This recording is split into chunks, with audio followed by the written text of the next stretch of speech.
একটু সুখের আশায় আমি হইলাম প্রবাসী। প্রবাসে আইসা আমি দেখি শুধু টাকার টাকা। কোথায় টাকা ভাই? এই যে টাকার লোভে আমরা প্রবাসে আসি, বাড়ি ঘর জায়গা জমিন বন্ধক রেখে বিক্রি করে কিস্তি উঠাইয়া। ভাই, এখনকার বর্তমানে বিদেশ আসার আগে আপনি যদি চিন্তা করেন যে 5 লক্ষ টাকা ক্যাশ আছে বিদেশে আসবেন, আপনি ওই টাকাটা দিয়ে বাংলাদেশও একটা বিজনেস করেন, নিজে বুঝা কাজ করেন, প্রবাসের টাকাটা আপনার কাছে পকেটে আসবো। আমার মতে প্রবাসের মাটিতে 5 লক্ষ টাকা খরচ করে না আসাটা অনেকটাই বেটার।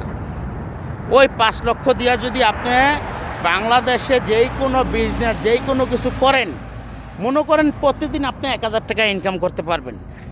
1,000 টাকা ইনকাম করলে মাসে কত 30,000, আর আপনি প্রতিদিন এলে 200 টাকা খরচ করবেন।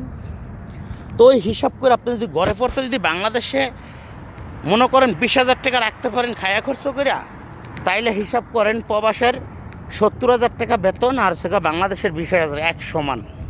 বুঝছেন ভাই? এই জন্য ভাই, যেটাই করেন আপনারা প্রবাসে আসার নাম লইন না। প্রবাসের মাটিতে না আইসা ওই টাকা দিয়ে বিজনেস করে সফলতা অর্জন করেন।